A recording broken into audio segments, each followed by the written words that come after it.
Bonjour, c'est Constance Grodner pour votre pastille interculturelle Une fois n'est pas coutume. Le 4 février, c'était la journée internationale de la fraternité humaine. Qui le savait? Allez, répondez-moi avec honnêteté.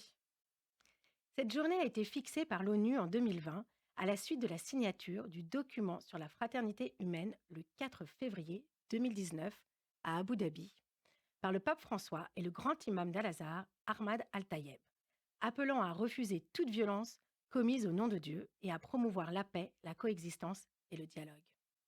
Sur le papier, les valeurs sont fortes, mais en pratique. Les prises de position des institutions religieuses sont rares, alors que des violences, des persécutions et des discriminations continuent d'être justifiées par le religieux. Autre interrogation, pourquoi un texte sur la fraternité humaine n'a-t-il pas été ouvert aux autres religions et spiritualités? En France, très peu de médias ont parlé de cette journée, alors que selon le baromètre 2026 du Labo de la fraternité, 83% des Français déclarent accorder de l'importance à la fraternité et 80% estiment qu'elle est souvent invoquée sans être réellement vécue. Ce sont essentiellement des associations qui ont célébré la fraternité humaine. Le collectif Fraternité humaine 4 février avait organisé un événement à La Défense. J'y étais. Nous étions une cinquantaine devant la Grande Arche avec une bâche. Il y a eu un discours, nous avons chanté. Peu de personnes se sont arrêtées et nous ont rejoints. Et c'est fort dommage, voire incompréhensible pour moi, alors que la fraternité est le troisième pilier de notre devise républicaine.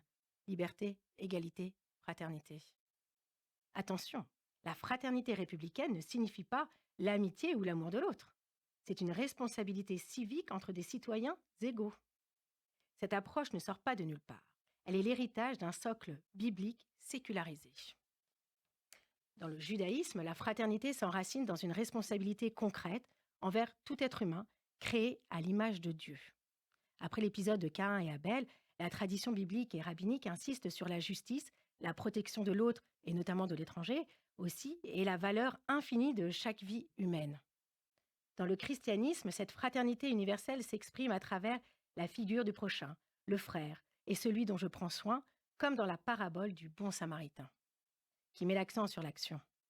En islam, enfin, la fraternité est centrale au sein de la Oumma, la communauté des croyants, mais le Coran affirme aussi une dignité commune à tous les êtres humains, créés différents pour se connaître, ce qui fonde une exigence de justice et de paix au-delà des appartenances religieuses. Je conclurai en disant que la fraternité ne se vit ni dans les grands discours, ni dans les grands raouts. Au contraire, elle se vit au quotidien. C'était Une fois n'est pas coutume. À la semaine prochaine.